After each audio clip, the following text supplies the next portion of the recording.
Good afternoon. Good afternoon. அந்த எஸ்என்1 எஸ்என்2 பார்த்தீங்களா, அதான் மெயினாக இருக்கக்கூடிய கீ பாயிண்ட். சரிங்களா?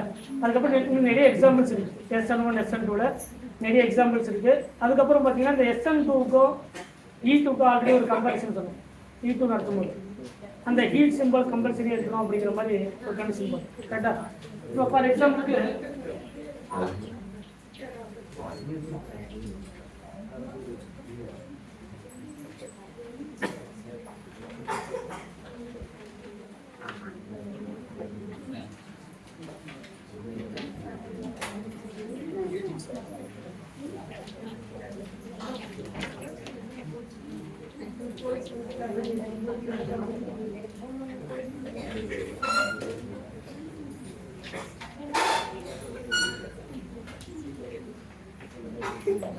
இப்போ ஒரு அல்கைல் ஹாலைடு இருக்கு.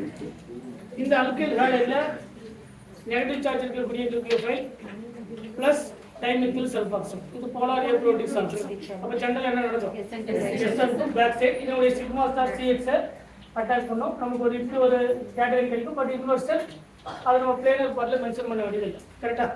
உங்களுக்கு கிடைக்குமா? கரெக்டா இல்லையா? சப்போஸ் இதே கேட்டகரியில அந்த ஹையர் எனர்ஜி நியூக்ளியோஃபைல் அப்படிங்கிறது பர்டிகுலரா நம்ம ஒரு டெம்பரேச்சர் மென்ஷன் பண்ணியிருக்காங்கன்னு வச்சுக்கோங்க. இதே கேட்டகரியில SH மைனஸ் வித் ஹீட். இப்போ நம்ம என்ன நடக்கும்? ஒரு ஹையர் எனர்ஜி நியூக்ளியோஃபைலா இருந்தா SN2, higher energy nucleophile with ஹீட்டா இருந்தா என்னது? E2. இது ஆல்பா கார்பன், இது பீட்டா கார்பன். இங்க ஒரு பீட்டா கார்பன் இருக்கு, இங்க ஒரு பீட்டா கார்பன் இருக்கு. ரெண்டுமே சேம் டைப்பான பீட்டா கார்பன். அப்ப எங்க இருந்து புரோட்டான் அப்ஸ்ட்ராக்ட் பண்ணாலும் ஆன்சர் என்னது? அப்ப இப்படி ஒரு ஆன்சர் கிடைக்கும். இல்லைன்னா இப்படி கிடைக்கலாம். ரெண்டு சேம் தானே? ரெண்டு நம்பர் ஆஃப் ஆல்பா ஹைட்ரஜன். கரெக்டா? இப்போ எலிமினேஷன்ல ஆல்ரெடி தெரியும் அந்த sigma star carbon hydrogen already orbital molecular orbital diagram சொல்லியிருக்கேன். முதல்ல வேக்கண்ட் p ஆர்பிட்டல் ஒரு நியூக்ளியோஃபைல், முதல்ல வேக்கண்ட் p ஆர்பிட்டல், அதுக்கப்புறம் sigma star sir 5 star carbon oxygen addition reaction, அதுக்கப்புறம் சிக்மா ஸ்டார் CX சப்ஸ்டிடியூஷன், அதுக்கப்புறம் சிக்மா ஸ்டார் கார்பன் ஹைட்ரஜன். இப்போ நார்மலா nucleophile negative charge இருக்கக்கூடிய நியூக்ளியோஃபைல் இந்த கார்பன் இதனுடைய ஆன்டிபாண்டிங் ஆர்பிட்டல் இங்கே தான் இருக்கும். இந்த ஆன்டிபாண்டிங் ஆர்பிட்டலை அட்டாக் பண்ணும்போது தான் நமக்கு ஒரு SN2 mechanism back side attack நடந்து ஒரு ப்ராடக்ட் வந்து கிடைக்கும். இது இன்வெர்ஷன் ப்ராடக்ட். இதே சீரியல் கமிஷன் மென்ஷன் பண்ணியிருந்தா ஹெச் இருந்தால் டேஷ் இருக்கும், டேஷ் இருந்தால் ஹெச் இருக்கும். இப்போ அதே ஹை எனர்ஜி நியூக்ளியோஃபைல் தான் வித் ஹீட் கம்ப்ளீட் பண்ணுறோம். பட் ஆன்சர் வந்து என்னது? ஆன்சர் வந்து என்னது? இது எலிமினேஷன் ப்ராடக்ட். பட் இது என்ன கிடைக்கும்? சப்ஸ்டிடியூஷன் ப்ராடக்ட்டும் கிடைக்கும் பிளஸ் எலிமினேஷன் ப்ராடக்ட்டும் கிடைக்கும்.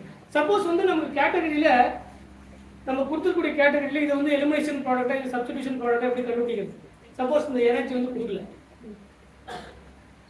எனர்ஜி கொடுக்கல என்னது? சப்ஸ்டிடியூஷன். நார்மலா என்னது? சப்ஸ்டிடியூஷன். பட் நீங்க ஜெரிமார்ச்சியான புக்ல இல்லைன்னா கிளைடர் மாதிரி புக்ல எடுத்து பார்த்தீங்கன்னா இந்த கேட்டகரிக்கான எக்ஸ்பிளனேஷன் என்ன கொடுத்துருப்பாங்க அப்படின்னு பார்த்தீங்கன்னா, ஃபார்மேஷன் நடந்ததுக்கு அப்புறம் ஒரு ப்ராடக்ட் ஃபார்ம் ஆனதுக்கு அப்புறம் அந்த ப்ராடக்ட்டுடைய ஸ்டெபிலிட்டியை பொறுத்து தான் இது SN1 ரியாக்ஷனா இல்ல அதே மாதிரி எலிமினேஷன் சப்ஸ்டிடியூஷன் ரியாக்ஷனா இல்ல எலிமினேஷன் ரியாக்ஷனா அப்படிங்கிறது கண்டுபிடிப்பாங்க. அது எப்படி கண்டுபிடிக்கிறது அப்படின்னா ஒரு சில கீ பாயிண்ட் வச்சு கண்டுபிடிப்பாங்க. அதை நம்ம தெர்மோடைனமிக்கலி மோர் ஸ்டேபிள், கைனெட்டிக்கலி மோர் ஸ்டேபிள் சொல்லக்கூடியது. ஏன்னா ஹை எனர்ஜி நியூக்ளியோஃபைல் கொடுக்கும்போது நமக்கு SN2 நடக்கலாம், அதே மாதிரி எலிமினேஷன்ஸ் நடக்கலாம். சரிங்களா? இதே கேட்டகரியில நமக்கு இந்த சிம்பிள் கொடுக்காம நமக்கு சிம்பிள் கொடுத்தா தெரியும் E2 அப்படிங்கிறது இன்னும் அதிகமான எனர்ஜி தேவைப்படும். ஏன்னா சிக்மா ஸ்டார் CX அட்டாக் பண்ண substitution reaction, sigma star carbon hydrogen. ஏன்னா இது இந்த கார்பன்ல இந்த ஆல்ரெடி ஒரு ஹைட்ரஜன் 20% இருக்கு. இது சிக்மா ஸ்டார் தான் அதோட ஆன்டிபாடி. கரெக்டா? இதோட ஆன்டிபாடி எப்படி இருக்கும்? அதனுடைய ஆன்டிபாடி லார்ஜர் சைஸ்ல இருக்கும். கார்பனோட ஹைட்ரஜன் வந்து லெஸ் எலக்ட்ரோநெகட்டிவ். அதனுடைய ஆன்டிபாடியில புரோட்டான்ஸ் வந்து எலக்ட்ரானை ப்ரொவைட் பண்ணும்போது முதல்ல இங்க ஒரு நெகட்டிவ் சார்ஜ் ஃபார்ம் ஆகும். இது இங்க இன்வால்வ் ஆகும்போது Cl வந்து வெளியே போயிடும். Cl நடந்தா இது ஃப்ளூரின் அந்த லீஸ்ட் அத E2 ஆஃப்மன் எலிமினேஷன்ல பார்ப்போம். இப்போ இந்த மாதிரி கேட்டகரியில கண்டுபிடிக்கணும் அப்படின்னா 4 கீ பாயிண்ட் சொல்றாங்க. ஃபர்ஸ்ட் பாயிண்ட் அப்படின்னா போலாரிட்டி பேஸ் பண்ணி சொல்லணும். லெஸ் போலார் அப்படிங்கறது ஃபர்ஸ்ட் பாயிண்ட். அவங்க ஒவ்வொரு ஸ்டெப்பா கொண்டு வராங்க. ஃபர்ஸ்ட் பாயிண்ட் என்ன அப்படின்னா லெஸ் போலார். லெஸ் போலார்னா போலாரிட்டி கம்மியா இருக்குன்னா நான் போலார் ரெண்டு ஒன்று தான். லெஸ் போலாரா இருக்கணும் இல்லைன்னா இருக்கணும் நான் போலார் சப்ஸ்டன்ஸ். இப்போ எது போலார்? இப்போ இதுல கார்பனை விட சல்பர் என்னது? அப்போ மோர் போலாரா? இது என்னது?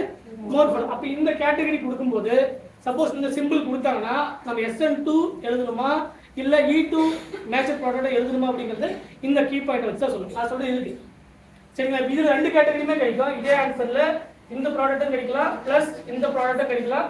எது மேஜர் ப்ராடக்ட் எப்போ? இந்த சிம்பிள். ஏன்னா வரக்கூடிய நியூக்ளியோஃபைல் லெஸ் எனர்ஜி கேப் இருக்கக்கூடியது சிக்மா ஸ்டார் CH, அதுக்கப்புறம் எனர்ஜி கேப் இருக்கக்கூடியது சிக்மா ஸ்டார் CH. அப்போ எவ்வளவு எனர்ஜி கேப் இருக்கு நம்மளால ஐடென்டிஃபை பண்ண முடியாது சரிங்களா. இப்போ இதை விட எனர்ஜி இன்னும் அதிகமாக இருக்கா இல்லை கம்மியாக இருக்கா அப்படின்னு நம்மளால என்ன பண்ண முடியாது, ஐடென்டிஃபை பண்ண முடியாது. ஸோ அவங்க என்ன பண்ணாலும் பர்டிகுலர் கீ பாயிண்ட்ல கொடுக்குறாங்க சரிங்களா. ஃபர்ஸ்ட் பாயிண்ட் என்ன அப்படின்னா லெஸ் போலார் அல்லது நான் போலார். இதில் எங்க போலாரிட்டி கம்மியாக இருக்கோ அதுதான் வந்து மோர் ஃபேவரட் ப்ராடக்ட் அப்படின்னு சொல்றாங்க சரிங்களா. எது லெஸ் போலார் அல்லது எது மோர் போலார்? இப்போ இது கார்பன், இது எல்லாமே கார்பன் மட்டும் தானே. இதுல ஒன்லி கார்பன் மட்டும் தான் இருக்கு. இது எல்லாமே கார்பன், இதுல வேற எந்த ஒரு ஹெட்டிரோ ஆட்டமும் இல்லை. அப்ப இது என்னது? மோர் போலார். அதனால தான் இது என்ன சொல்றாங்கன்னா கைனெட்டிக்கலி ஸ்டேபிள் ப்ராடக்ட். கைனெட்டிக்கலி ஸ்டேபிள் ப்ராடக்ட் இது வேகமா நடக்கக்கூடிய ஒரு ரியாக்ஷன் இருக்கு. அப்ப SN2 வந்து வேகமா நடக்குது எதை கம்பேர் பண்ணும்போது E2. ஆனா இது தெர்மோடைனமிக்கலி மோர் ஸ்டேபிள்னு சொல்றாங்க. ஏன் தெர்மோடைனமிக்கலி மோர் ஸ்டேபிள்? ஒன்னு லெஸ் போலார் அப்படி இல்லைன்னா நான் போலார், ரெண்டு ஒரே கேஸ் தான். ரெண்டாவது பாயிண்ட் என்ன சொல்றாங்கன்னா ஹைப்பர் கான்ஜுகேஷன். ஆல்ரெடி தெரியும் உங்களுக்கு ஹைப்பர் கான்ஜுகேஷன் அப்படிங்கிறது நம்பர் ஆஃப் ஆல்ஃபா ஹைட்ரஜன் எங்க அதிகமா இருக்கோ அதுதான் அல்கீனுடைய ஸ்டெபிலிட்டி. அது தேர்ட் ரூல் வந்து என்ன அப்படின்னு பார்த்தீங்கன்னா ஆக்டேட் ரூல். தேர்ட் வந்து என்னது? ஆக்டேட். ஆக்டேட் அப்படின்னா 8 எலக்ட்ரான்ஸ் வந்து கம்ப்ளீட் பண்ணிருக்கணும். இப்படி எல்லாம் இருந்தா அந்த காம்பவுண்ட் வந்து more stable compound according to the Jerry March's and ladder மாடிக்கூடிய புக்ல சரிங்களா. அப்ப இதுல பார்க்கும்போது இருக்கக்கூடிய எல்லாமே இது கார்பன், இதுல இருக்கக்கூடியது கார்பன், இது சல்பர். சோ இந்த மாதிரியான ஹீட் சிம்பிள் கொடுக்கும்போது நமக்கு 2 ப்ராடக்ட்டுமே கிடைக்கும். பட் எது மேஜர் ப்ராடக்ட் அப்படின்னா அல்கீன் தான் வந்து மேஜர் ப்ராடக்ட். எப்ப ஹீட் சிம்பிள். அதனால தான் நம்ம நார்மலா என்ன சொல்லிட்டோம், இந்த மாதிரியான கன்ஃபியூஷன்ஸ்ல தேவையில்ல. ஒரு ஹை எனர்ஜி நியூக்ளியோஃபைல் மட்டும் கொடுத்துருந்தாங்கன்னா அது SN2, high energy nucleophile with heat கொடுத்தாங்கன்னா அது என்னது E2 சரிங்களா. இல்லைன்னா என்ன பண்ணுது இந்த மாதிரியான கண்டிஷன்ஸ்ல நீங்க அப்ளை பண்ணிட்டே வந்து. இப்போ இதுல பார்க்கும்போது இது மோர் போலார். மோர் போலார்னா என்னது? ரேட் வந்து நம்ம என்ன சொல்லுவோம் கைனெட்டிக்கலி ஸ்டேபிள் அப்படின்னு எது வேகமா நடக்கும் அப்படின்னா இது வேகமா நடக்கும். மோர் போலார் தான் வேகமா நடக்கும். பட் ஸ்டெபிலிட்டி யாருக்கு? அல்கீனுடைய ஸ்டெபிலிட்டி. அதனால தான் இது வந்து என்ன சொல்ற கைனெட்டிக்கலி மோர் ஸ்டேபிள் ப்ராடக்ட், இது தெர்மோடைனமிக்கலி மோர் ஸ்டேபிள் ப்ராடக்ட். அதுக்கான கீ பாயிண்ட் தான் இது எல்லாமே சரிங்களா. அதனால நீங்க அந்த கன்ஃபியூஷன்ஸ்ல போக தேவையில்லை சரிங்களா. இதெல்லாம் நம்ம செக் பண்ணுமா பண்ண தேவையில்லை அப்படிலாம் தேவை. நமக்கு என்ன தெரிஞ்சிருக்கணும் அப்படின்னா ஒரு ஹை எனர்ஜி நியூக்ளியோஃபைல் இதே வாட்டர் வித் ஹீட்னு கொடுத்துருந்தாங்கன்னா அது E1, வாட்டர் மட்டும் கொடுத்துருந்தாங்கன்னா என்னது அது SN1, வாட்டர் மட்டும் கொடுத்துருந்தா SN1. இந்த மாதிரியான கண்டிஷன்ஸை தெரிஞ்சிருக்கணும். ஏன் இந்த ஹீட் சிம்பிள் நமக்கு மெயினாக தேவைப்படுது அப்படின்னா இதுல சப்ஸ்டிடியூஷன் ப்ராடக்ட் கிடைக்குமானா கண்டிப்பாக சப்ஸ்டிடியூஷன் ப்ராடக்ட்டும் கிடைக்கும். பட் மினிமம் அமௌண்ட் தான் கிடைக்கும். ஏன்னா இந்த எனர்ஜி கேப் வந்து ரொம்ப கம்மியாக இருக்கிறதுனால எதை கம்பேர் பண்ணும்போது சிக்மா ஸ்டார் CH கம்பேர் பண்ணும்போது sigma star CH energy gap ரொம்ப கம்மி. ஸோ ஹோமோலூம் அட்ராக்ஷன் இது தான் அதிகமாக நடக்கும். இதுதான் வந்து கைனெட்டிக்கலி ஸ்டேபிள் ப்ராடக்ட். கைனெட்டிக்கலி ஸ்டேபிள் அப்படின்னா ரியாக்ஷன் வேகமாக நடக்குதுன்னு அர்த்தம். ரியாக்ஷன் வேகமாக நடந்தால் மட்டும் அது மேஜர் ப்ராடக்ட் கிடையாது. அந்த ப்ராடக்ட் எப்படி இருக்கணும்? மோர் ஸ்டேபிள் ப்ராடக்டாக இருக்கணும். மோர் ஸ்டேபிள் ப்ராடக்ட் அப்படிங்கிறது thermodynamically more stable according to free energy relationship படி டெல்டா G -2.303 அந்த ஈக்குவல் சொல்றாங்க இல்லையா கிப்ஸ் ஃப்ரீ எனர்ஜி படி அதுபடி எது மோர் ஸ்டேபிள் அப்படின்னா அல்கீன் வந்து மோர் ஸ்டேபிள்னு சொல்றாங்க சரிங்களா. அதுக்கான கீ பாயிண்ட். ஸோ நீங்க அந்த ரேஞ்சுக்கெல்லாம் போக தேவையில்ல. எனர்ஜி வந்து ஹை எனர்ஜி நியூக்ளியோஃபைலா லோ எனர்ஜி நியூக்ளியோஃபைலான்னு பார்க்கணும். அந்த லோ எனர்ஜி நியூக்ளியோஃபைல் கூட ஹீட் சிம்பிள் கொடுத்தான E1, லோ எனர்ஜி நியூக்ளியோஃபைல் மட்டும் கொடுத்தானது என்னது SN1 ஜெனரலா. அதுக்காக மெத்தில் குளோரைடு போட்டு மெத்தில் குளோரைடுல வாட்டர் மட்டும் போட்டா அது SN1 சொல்லக்கூடாது. ஏன்னா மெத்தில் குளோரைடு வருது பேக் சைடு அட்டாக் வந்து பாசிபிள். இன்னொரு எக்ஸாம்பிள் சொல்லணுமா? அதுக்காக இந்த கண்டிஷன்ஸ்ல CH3Cl with water SN1 SN2 என்னது 100% SN2 ரியாக்ஷன் என்னது சார். நீங்க எப்பவுமே ஹை எனர்ஜி நியூக்ளியோஃபைல் இருக்க வேண்டியது இல்லை. பேக் சைடு அட்டாக் எங்கெல்லாம் பாசிபிள் இல்லையோ எங்கெல்லாம் 2 ஸ்டெப் ரியாக்ஷன் 2 ஸ்டெப் ப்ராசஸ் நடக்குதோ அதனால தான் SN1. அப்ப இதுல ஒரே ஸ்டெப்ல நடக்கக்கூடிய ரியாக்ஷன். அப்ப இதுல SN1 தான் மெயினா பார்க்கணுமா SN2 பார்க்கணுமா? எது பார்க்கணும்? ஒரே ஸ்டெப் நடந்து SN2 தான் பார்க்கணும். இது நீங்க போலார் ப்ரோட்டிக் சால்வெண்ட் போட்டாலே ஒரே ஆன்சர் தான். போலார் ஏப்ரோட்டிக் சால்வெண்ட் போட்டு ஒரு நியூக்ளியோஃபைல் போட்டாலே அதே ஆன்சர் தான் கிடைக்கும். அதுக்காக SN1 கிடையாது சரிங்களா. E1 E2 அண்ட் அதே மாதிரி SN1 SN2 இந்த டிஃபரன்ஸ் வந்து தெரிஞ்சுக்கணும். எங்கெல்லாம் ஹீட் சிம்பிள் கொடுத்துருக்காங்க அக்கார்டிங் டு மாலிகுலர் ஆர்பிட்டால் தேதிப்படி இதுதான் ஹோமோ லூமோ இருக்கக்கூடிய இன்ட்ராக்ஷன் சரிங்களா. எங்கெல்லாம் ஹோமோ லூமோ இன்ட்ராக்ஷன் ரொம்ப கம்மியா இருக்குன்னா முதல்ல வேக்கண்ட் p ஆர்பிட்டால் தான் இருக்கிறது ரொம்ப கம்மியான அதாவது ரொம்ப எனர்ஜிக்கு ரொம்ப கம்மியா இருக்கணும் இதுதான். அதனால தான் நமக்கு SN2 விட SN1க்கு ரொம்ப மினிமம் அமௌண்ட் ஆஃப் எனர்ஜி வந்து தேவைப்படுது சரிங்களா. அதனால தான் நியூட்ரல் நியூக்ளியோஃபைல் தேவைப்படுது. ஸோ இந்த ஹோமோக்கு லூமோக்கு இருக்கக்கூடிய எனர்ஜி கேப் ரொம்ப கம்மி, ரியாக்ஷன் வந்து வேகமாக நடக்கும். எப்பவுமே SN1 ரியாக்ஷன் அப்படிங்கிறது ஆல்ரெடி சொன்ன மாதிரி SN1 directly proportional stability of first கார்போகேட்டையான், ஸ்டெபிலிட்டி ஆஃப் ஃபர்ஸ்ட் கார்போகேட்டையான். அதை வந்து நீங்க தெளிவாக தெரிஞ்சுக்கணும். கார்போகேட்டையனோட ஸ்டெபிலிட்டியை பொறுத்து தான் நமக்கு என்ன இருக்கும். சப்போஸ் இந்த மாதிரி ஒரு கொஸ்டின் கொடுக்குறாங்கன்னு வச்சுக்கோங்களேன்.